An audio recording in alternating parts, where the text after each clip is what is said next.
the heart and soul behind every business. Stories. Welcome to Business Story of the Week, hosted by me, Joshua Laurie. From setbacks to comebacks, from tragedies to triumphs, we inspire entrepreneurs through conversations that matter. Witness the magic that turns dreams into reality. Whether it's your career, business, or life, your success is always one story away. This is Business Story of the Week. Hey, this is Stephen Panus, and welcome to the Business Story of the Week. Fantastic. And that is the man himself, Stephen Panus. He's our guest for today. Of course, I am Joshua. I am your host. Stephen, when we are going through life's painful moments, what is your greatest sort of source of strength? Your inner fortitude and resilience resides within you, and you got to source it and mine it, and never giving up hope. Wow. Okay. That is what we are going to unravel today, ladies and gentlemen. Stephen Panus has been a publicist, sports agent, artist, attorney, sports marketing executive, motivational speaker. He is best known for representing high profile athletes, including NFL stars and Indianapolis 500 champions. As the CEO of Twisted Hairs LLC, Stephen has worked with sports organizations and media personalities. However, his most cherished role is being a father. After the tragic loss of his son Jake in 2020, Stephen channeled his grief into writing the memoir, Walk On. It is to confront his daily agony and inspire a renewed and resilient faith in living and regaining purpose. And today, Stephen is going to share that story with us and its insight with us. Stephen, thank you so much for being on the show. How are you doing? I'm good. Thanks for having me, Josh. Stephen, I want to lay a bit of the groundwork here before we get into the power of storytelling, because I feel like that is what the core of what we're going to talk about, and the core of really of pain and grief as well. But I wanted to ask first, what was a young Stephen like? Was a young Stephen like always a writer? Did he always know he was going to be a publicist? No, young Stephen was an athlete who played every sport and was always outside, who loved sports. Particularly college football was my favorite, but I played everything. Grew up on a small farm in upstate New York. School and writing were not top of my favorite list, if you will. That was sports. So that's kind of who I was as a little guy. Wow, all right. Sports guy, always out in the field doing all the. Where, at what point where do you feel like you you were going to be a publicist? Like you worked with sports executive, also with marketing teams, and you were also you sport again. You worked with a lot of marketing organizations, sports organizations. You were still able to take that experience and your love for sports, but now you've turned it into like a marketing career, so to speak. What was that transition like? At what point did you feel like this is something I can do as well? Yeah, so I knew when I enrolled in college, which was at the University of South Carolina, that my playing days were over. I wasn't growing anymore, so I had to give up kind of like the competitive juices, if you will, of playing sports on that level. And I moved to the business side of it, and I started working for the athletic department in the sports information office, which is communications. I worked there for 3 years and really got like a second degree, learning a lot on the fly. I had two great mentors. And then my the summer between my junior and senior year in college, I went to New York City for the summer and lived there and worked and got a job with a renowned sports publicist, a guy named Joe Goldstein. And he was incredible. I learned a lot from him. I actually went to work for him when I graduated. So he was my true mentor as far as a publicist. He was great. He knew how to get stories out there and weave them and tell them and stretch them. And he was great. He was just a great guy for me to be under and learn from. And I have a natural sense of creativity, so I think outside the box a lot. And and that has certainly helped along the way. Wow. And of course, you've represented Super Bowl champions, Indy 500 winners. How does that compare to being a father, to No, there's managing athletes on the big stage? those are brief little moments, representing those guys, or their moments, and they're Hmm. their moments, right? I'm Hmm. just the agent. Being a father is my moment, and Right. it means everything. My purpose in life changed in 2004 from my career to being a father when my elder son Jake was born in New Orleans, and his little brother Liam followed 5 years later in Las Vegas, Nevada, and Wow. And of course, it's been the Stephen, best. it's like you said, like nothing mattered as much as being a father to your two boys, Jake and Liam. That's on your bio, and really, the only title that mattered after all the careers that you've had with big successful organizations. But Stephen, of course, it's a difficult story always to talk about. I feel like it's never always going to be easy. Talk to us about the pivotal moment and what was that like, and how did it all how did it Yeah, in the summer of 2020, August, Jake was 16, and he went away with his girlfriend and her family on a weekend trip to Block Island, which is a tiny island off Rhode Island. The mother assured us she'd be watching the kids. It'd be safe, family fun. The last words she texted my wife, Kelly, were nothing to worry about. I'll be watching the kids, so not to worry. And 2 days later, Kelly got a phone call midday that said there was an accident. Jake was injured, and there were no other details. And we immediately ran for the car. Kelly grabbed a bag and threw some stuff in it, overnight stuff, real quick. And we grabbed Jake's little brother Liam, and we hopped in the car, and we began speeding to Rhode Island. It's a 2-hour drive from our house in Connecticut. And we were 12 minutes into the drive when Kelly's phone rang. It was connected to the car speaker, so it just came right on. And it was a doctor from Rhode Island. He right? introduced himself, and then he paused, and then he said, "I'm sorry, I just pronounced your son dead." And then everything went black. Wow, wow. And I understand that it was so sudden. And it's always a tragedy. There's like you said, there's no parent should ever have to endure that for their children with their children. And I can't even begin to imagine the kind of agony and the kind of burden and everything that you've had to go through. But Stephen, you wrote a memoir about it. You wrote a book about it, and you found inspiration. You found a renewed life and resilience and faith.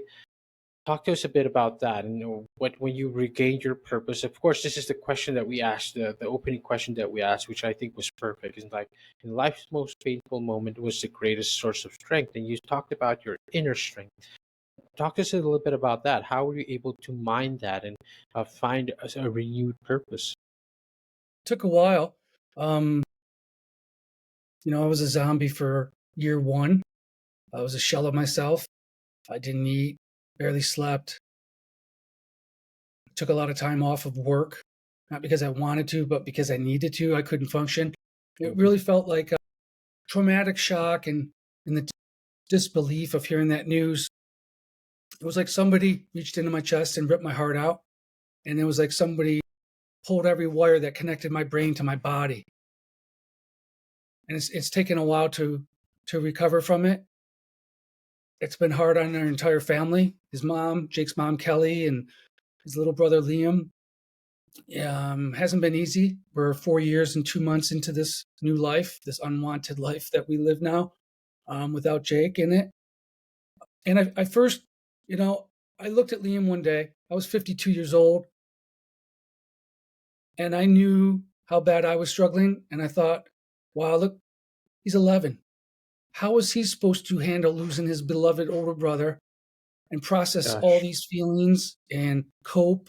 gosh, I'm struggling. How's he supposed to do it? So I asked him to come outside one day, and I said, "Go get your buck knife and meet me outside." And he did. And we walked across the property to an old mature tree. And I said, "Cut off a swath of bark on this tree for me." And he obliged. And then he looked at me and said, "Now what, Dad?" And I said, well, now we're going to watch this tree grow new bark. It's not going to be the same. It's not going to look the same. It's not going to feel the same, but it will regrow bark over this exposed scar. And like the tree, you and I are going to regrow the parts of our heart that have been shattered and broken.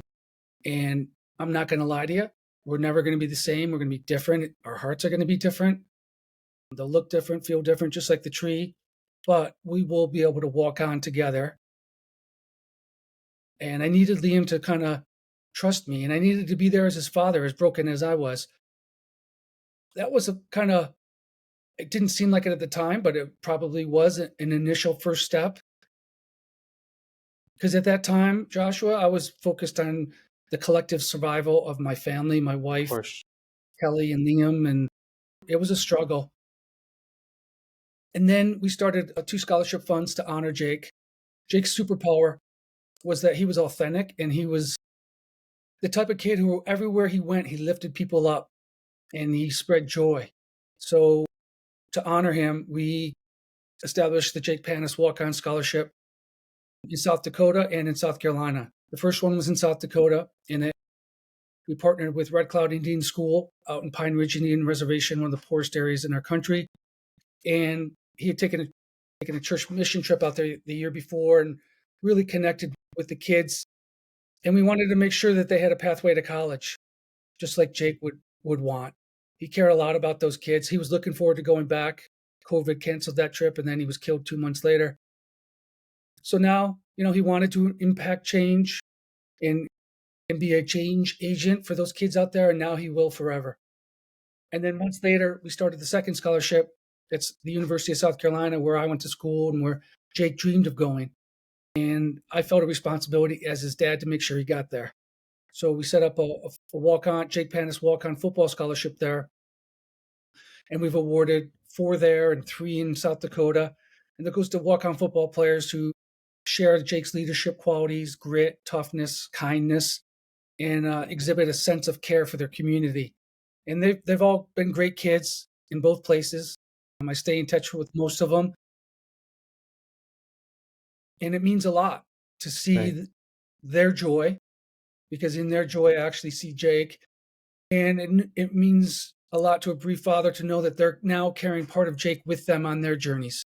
Of course, of course. I love that there's you found ways to honor Jake, and that's what matters really. Is like celebrating the life and not like being bogged down. I mean, of course it's not just it's not easy, right? It's never going to be easy, but finding the positive in it, so to speak, and honoring Jake's life is, of course, something that it's a great way, I feel, to also deal with it for a lot of people, not just your families, his friends as well. In his memory, he'll always live on with that, and that's what we always want, right? We want memories to live on. We want them to live on, our families who's passed. We want them to live on in ways that we could get to keep telling their story, and telling their story is what you have done. Telling your story is what you continue to do, especially after writing the book Walk On.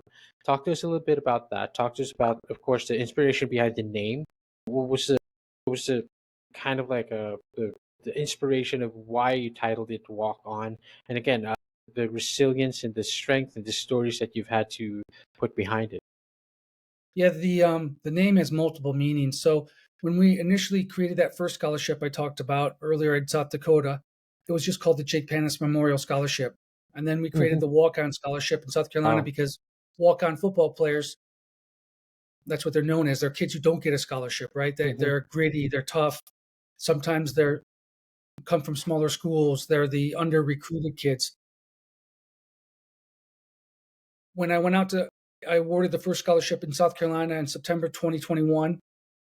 And when months later in May, when Liam and I went out to South Dakota to award the first 2 scholarships out there in May of 2022, and when we were there, we were talking with the Lakota women who run the school, and we were telling them about the other scholarship, and they found fascination in the word walk on or the phrase walk on, and told us how in their culture that means something completely different, and they use it to describe their next step when they die on their journey. They don't believe Wow. that death is the end of a linear pathway, Wow. Wow. that you walk on in your journey. And it was pretty powerful when they said that, and it felt like the universe was bringing it all together. And then it's really what we've had to do to survive this is to find a way to walk on. Life does only move in one direction, but when something like this happens, you feel stuck and like you're not moving, but everything else is. I So love that.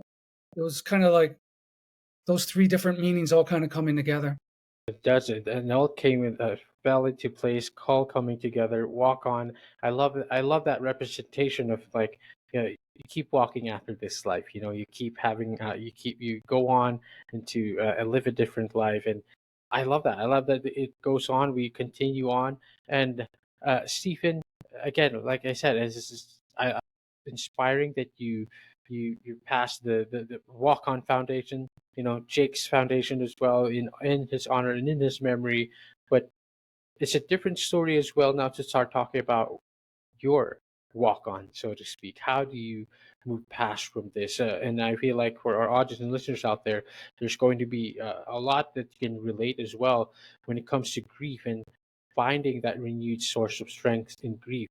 Jake, how do you, Jake, and after Jake's, how did you find your strength, Stephen? Yeah, we're a grief phobic society for sure. So not a lot of people want to talk about it. And I think that's one of the first steps is realizing that our vulnerability is our strength. So That's it. being vulnerable. My wife and I have a grief therapist. We needed it. We needed lifelines. So that's part of it. It's just being vulnerable and accepting that it's okay not to be okay, that you're going to be depressed, that you're going to struggle. This isn't something that time heals. Yes, This is a absolutely. life sentence. We'll carry this for the rest of our lives. Think about Jake 10,000 times a day. So, as far as like finding strength, and you really have to look inward. And that's what I did. I mean, I started to read a lot about grief and loss, life, spirituality. And I also reviewed what a tradition I had with my boys because all my belief system was upended. My faith was being questioned. I didn't I didn't believe in anything anymore. At one point at the beginning, I just was like, you just feel like you've been robbed by the universe. So I had this tradition with my boys. So it started when Jake was 5 and followed when Liam could read. And I wrote them morning inspirational messages and I put Wow. them on their lunch bag or the kitchen island where they sat and ate breakfast before school and they read them. And there were quotes and inspirational messages of my own sometimes, but the quotes were from known and unknown personalities. And they were about character traits and values that I thought were really important, that I wanted my boys to learn and embrace and incorporate into their life. And the goal was simple. I just wanted to impart wisdom and inspiration into their developing heart, mind, and soul. But when Jake died, like I said, you questioned everything. I started looking back at those at some point, and I wasn't sure if it was all just bullshit, um, and meant nothing, or was there really meaning in it? So I had to really soul search, and I had to rediscover the truth in it, not just for myself but for Liam. And I didn't start out to write a book. I wrote a goodbye letter to Jake, and it took a lot of time. There were stops and starts, a lot of anguish in between. And then when I ran across these quotes again, and I started looking at those, I realized that was the way I could write this that would help Liam. And then when I finished it, I realized maybe this can help more than just Liam. It can help other people because grief is everywhere in our society. It's not just the loss of a loved one. You could have a Of financial course. crisis, a failed relationship, a poor medical diagnosis, an addiction, you lose your job. There's so many forms of grief. COVID brought immense amounts into our society just in the last 4 years. So the fact that we don't want to talk about it made me want to talk about it. I feel like it's necessary. It's nothing to be afraid of. It's not easy, you know, but it's a subject that we need to talk about more. And So I wrote about my grief and my Good. journey of turning pain into purpose, and um, did it through revisiting these quotes and traits and values that I I love that. really tried to model for my boys. Again, it's like taking those memories, you know, helping them live on in different ways. And I love that. I love that you took that memory and allowed it to strengthen you, allowed it to give you strength, find that purpose again. And now you're sharing that story, which is the powerful stuff about it. The power of storytelling, of the power of getting to share our stories, gives others courage to share theirs as well. Like you said, we're kind of shy away from grief. We don't want to talk about it. It's so difficult to talk about. But if we can't talk about it, we can't ever heal from it. And I want to go back to what you highlighted with Liam and the, scratching out a bark in a tree. You'll never be the same, but it will heal around it. You'll never be the same, but somehow it'll always be there. But you can still move on. You can still walk on in life. What would be the biggest lessons, and how has it changed your way of viewing the world and viewing life and purpose? Yeah, it completely reframed my life perspective. I always sort of analogize it to a near death experience. Wow. I didn't have that. I didn't see the white light or anything like that, but I was as close to death as one could be. At least I felt like that. And but the closer you stand to death, the more it can actually motivate you to feel alive. And I just lost my train of thought. Yes, I mean it's quite a lot again to deal with. Like there's lessons. It changes your perspective. It completely changes Yeah, your life as that's right. well. I live day to day, really in the moment. There's a scholar from 700 AD had a great maxim, is Hassan el Basri, and he said, "The life of this world is 3 days. It's yesterday, today, and tomorrow. Yesterday's come and gone. We can learn from it, but what has happened, and tomorrow isn't guaranteed to anyone. So why worry about what may or may not come into fruition? But today, that's life, and that's how I live it. It's very hard to plan ahead. I'm a lot more present than I've ever been. I value relationships more. I think one of the positives, Lessons, there's if there is a positives. positive or a blessing that comes out of this, is that you learn the importance of love and why we're here, and that's why we're here. Wow, that is a We're here message. to If it, connect, have meaningful connection, to that's it. help one another, lift each other up, and to love one another unconditionally. I love that. I love that, Stephen, and I love that out of the pain that you have gone through, that is the message that you leave behind. Is that you leave to the people's. We're here to love each other. We're here to love each other unconditionally, pick each other up. We're all going through some sort of grief, some sort of pain as well. But I love it. Again, what a message. What a story to tell. And what bravery, Stephen. Thank you so much for your story. Thank you so much for your presence. And coming on to the show, of course. The website is stephenpanus.com. And where else can we connect with you, Stephen? Where can we grab a copy of your book? Yeah, so it's available at Amazon, like just about everything, right? But it's Hmm. online. It's available at Barnes and Noble, Books a Million, Target. Amazon obviously seems like the most popular place people go. All right, fantastic, fantastic. StephenPanus.com is the website. Go grab a copy of Walk On. It's all over there right now. And Stephen, again, thank you so much for your time, for your message. One last bit of wisdom you would love to leave behind the audience. What would it be? Take us home. Hustle breeds opportunity. That's it. Hustle breeds opportunity. No matter what you're going through, Stephen is the inspiration for that and proof of that you can get through anything. Stephen, thank you so much for coming on to the show. Thanks a lot, Joshua. Have a great night.